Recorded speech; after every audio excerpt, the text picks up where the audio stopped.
자, 이거는 저희가 아까 얘기했듯이 계속해서 뭐 공급은 할당량으로 보세요. 공급량은 정부로부터 받은 공급량은 이제 할당량이고, 저기서 수요, 배출량은 인증량으로 보시면 돼요. 인증량.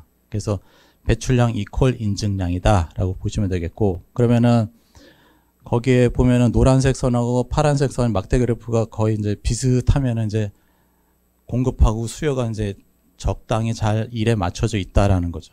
그죠? 그래서 나누기 했었을 때 이렇게 요 2를 중심으로 해서 이렇게 요 노란색 오렌지색 선, 요 선이 이제 2를 중심으로 해서 이렇게 돼 있어서 대한민국은 나름대로 중간중간에 이제 좀 차이가 나는 게 있긴 있는데 평균적으로 보면은 할당하고 인증, 배출량은 거의 1대1로 해서 잘 할당 운영이 되고 있다라고 보시면 될 것 같아요.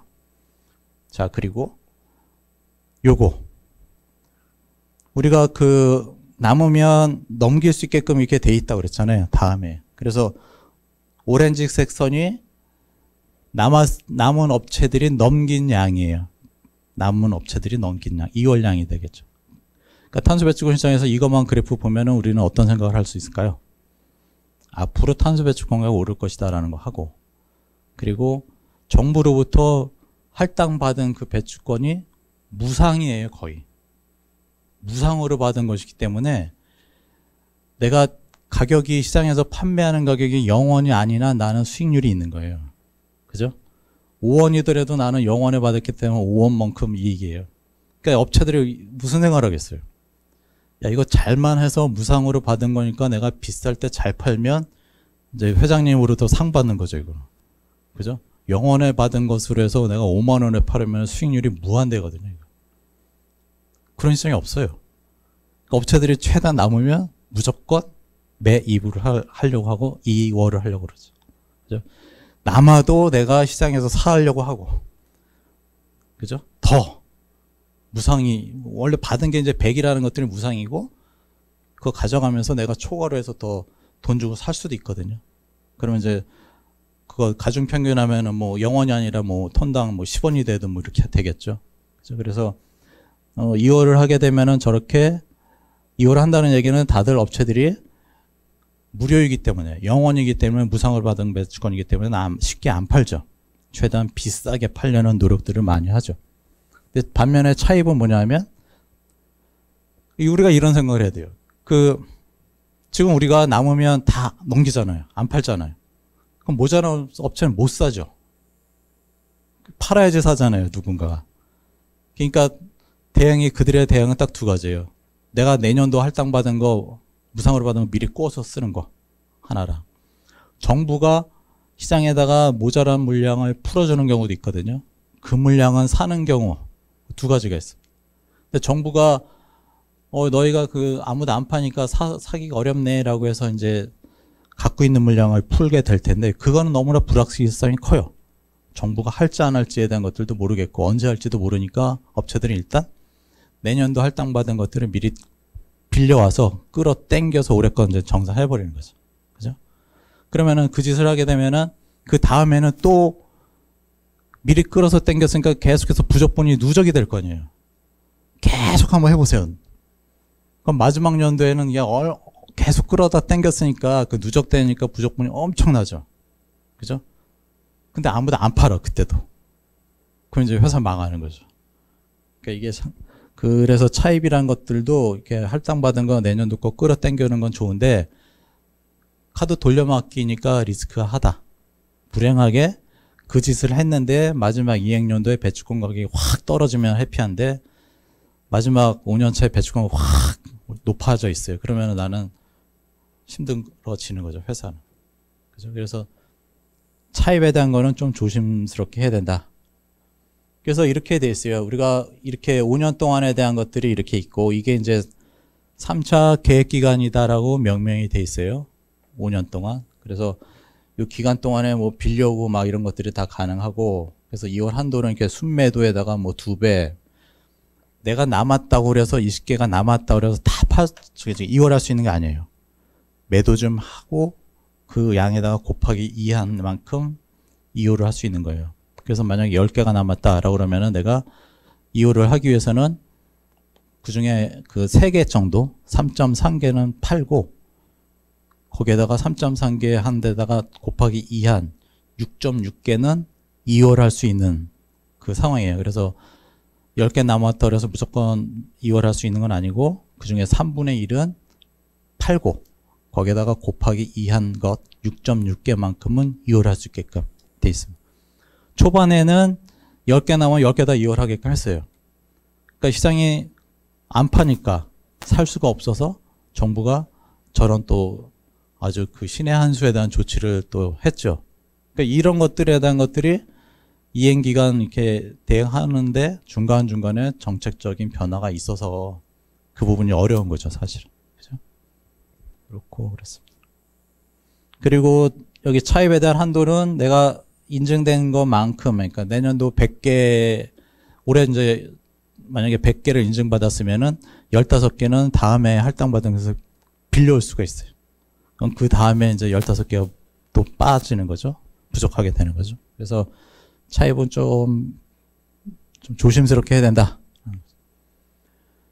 요거는 그냥 보세요. 장외 거래인데 대한민국 배추권 시장은 장외 거래에 대한 주식시장을 통해서 매매하는 게 아니라 우리끼리 업체들끼리 만나가지고 매매 모자란 것들을 매매하는 그런 장외 거래 포션이 크다, 많다라는 거고.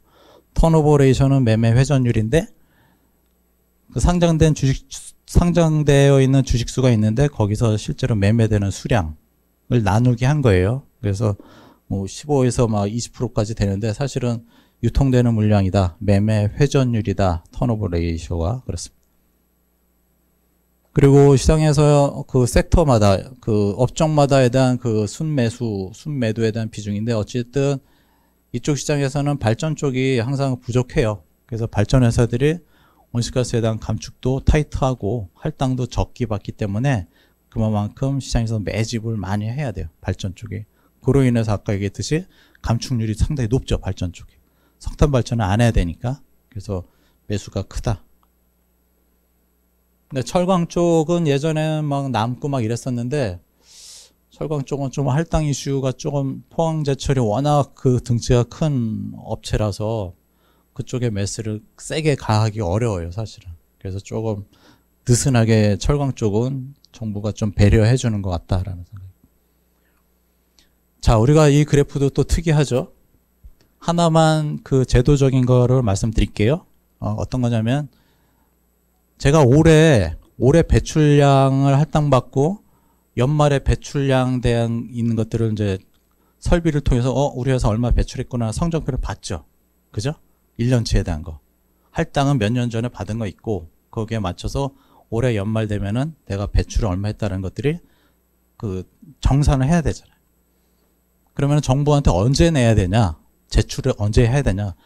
내년 6월 말에 제출을 해야 돼요. 올해 연말에 대한 그 성적표를 받고 정리하면 내년도 3월 달에 올해 너희가 정말로 이만큼 배출했는지에 대한 3월 달에 검사를 받고 그래서 이제 너희가 이번에 100개 잘했네 라고 하고선 6월 달에 내년 3월에 검사 받고 내년 6월에 정부한테 100개를 제출해야 돼요. 실제로 우리가 매매할 수 있는 기간은 총 18개월이 되겠죠. 그죠? 그래서 이게 이제 보시면 6월 달이 그래서 18개월이 이게 6월 달에 해당하는 거거든요. 18개월 마지막 개월. 그래서 거래량이 상당히 많아요. 이렇게. 그래서 아까 얘기했듯이 제가 방학 숙제를 연말에 하는 게 아니라 그 다음에 6월 달에 이제 모아서 해요. 그러니까 그 앞에 17개월은 놀아도 돼요. 놀아도 되고 마지막 18개월째 이제 우리 방학 때 이제 매일 놀다가 며칠 전에 일기 다 쓰잖아요. 기억도 안 나는 일기 다 쓰잖아요. 저는 그렇게 했거든요. 일기 쓰라고 그래가지고. 그래서 그거 쓰느라고 이제 힘들었는데 여기도 마찬가지예요. 그 6월 달에 딱 그거만 해요. 그 덕분에 6월 달에는 아까 얘기했듯이 남으면 몇 개 매도를 하게끔 돼 있잖아요. 업체들이. 강제가 돼 있어서 그 물량이 이제 나오다 보니까 가격은 좀 내려오죠. 요게 또 이렇게 내려오잖아요. 그죠? 이렇게 내려오고 이렇게 내려오고. 선은 가격에 대한 움직임이에요. 그래서 전월이나 1월 달 대비해서 가격이 계속해서 내려온다. 그러면 업체들은 이제 방수하기 쉽죠. 더더군다나 어려운데 6월 달만 집중해서 가격 내려갈 때 모자란 업체들은 매입해버리면 되는 거잖아요. 그죠? 심플해진 시장이죠, 아주. 지금 구도화에서는 그래요. 지금 구도에서. 근데 남았다고 그래서 2월을 제한하는데 매도를 좀 해야지 나머지 부분 이해할 수 있다는 제약 조건이 깨지게 되면은 또 이 상황은 또 아니죠. 그죠? 그러니까 어떤 정책적인 거나 제도에 대한 변화에 따라서 이 가격에 대한 움직임이 상당히 큰 시장이다 보니까 아까 얘기했듯이 얼마만큼 빠질지도 모르겠고 얼마나 오래 이 영향을 줄지도 모르는 아주 어려운 시장이다라는 거죠. 그래서 이제 리퀴디티 리스크하고 가격 리스크가 두 가지가 있어요. 시장에는 대응할 때. 그래서 리퀴디티 리스크는 뭐냐면은 내가 원하는 가격에 원하는 양을 살 수 없는 리스크. 유동성 리스크죠. 아까 우리가 계속해서 얘기했듯이 탄소 배출권 시장에 대한 고유 특징 중에 하나는 무상으로 받았기 때문에 최대한 안 판다. 그러면은 시장이 형성이 안 되죠. 누가 팔아야지 내가 모자랄 때 사는 건데 그게 작동이 안 되기 때문에 대한민국의 지금 탄소 배출권 시장에서의 어떤 리스크는 유동성 리스크가 상당히 크다. 그래서 정부가 유동성 리스크를 해소하기 위해서 잉여가 남아있는 것에 대해서 일정 부분 33.3%는 매도를 하라게끔 규정을 했다는 얘기는 리퀴디티 리스크를 조금 해소하고자 하는 그런 어떤 정책적인 의지가 있는 그런 제도에 대한 변화였다라고 보시면 돼요. 그러면은 우리 대한민국의 탄소 배출권 시장의 리스크는 얼마인가라는 장표가 되겠습니다. 그래서 그 노란색 선은 가격이고요. 그 밑에 파란색 선으로 그 가끔씩 스파이크 쭉쭉 나잖아요. 그 파란색 선은 이제 리스크로 보시면 돼요. 노란색 선 가격이 튈 때 그 밑에 있는 파란색 선도 같이 튀죠. 그래서 가격의 리스크에 대한 것들을 이제 annualized 된 연간으로 해서 리스크가 되겠고 가운데 오렌지색 수평선은 파란색 선들에 대한 평균을 낸 값입니다. 그래서 오렌지색 선이 상당히 한 59%, 이제 45%죠. 요게. 요 선 레벨이 45%거든요. 요게. 이 파란색 선 스파이크 난 거 평균 낸 게 이 노란색 선입니다. 저 오렌지색 선이에요. 저거가 그 45.1%라는 얘기는 뭐냐면은 이해를 한번 해보세요. 내가 어떤 자산을 한 자산 10,000원짜리를 내가 한 개 갖고 있다. 10,000원짜리 주식 한 개가 10,000원인데 딱 달랑 10,000원짜리 한 주를 갖고 있으면은 1년 동안에 내가 그것에 대한 리스크가 만약에 45%다. 그러면은 10,000원이 터져가지고 플러스 마이너스 45% 움직임이 있는 그런 상황이죠. 그래서 뭐 6,500원이 됐든 14,500원이 됐든 그 가격에 있다는 얘기죠. 위아래에 대한 그 45%에 대한 것들이 가격에다가 플러스 마이너스 한 게 리스크다. 그래서 주식시장보다 위험한 시장입니다. 주식시장은 뭐 최근에 많이 움직였는데 평균적으로 보면 한 30%쯤 돼요. 주식은. 종합주가 지수는. 근데 이거는 45%니까 엄청난 위험한 시장이에요. 그 이유는 정부의 의지 그런 것 때문에 이제 개입을 하고 어떤 수급에 대한 것들이 이제 크게 변하니까 그 움직임이 크다라는 거죠.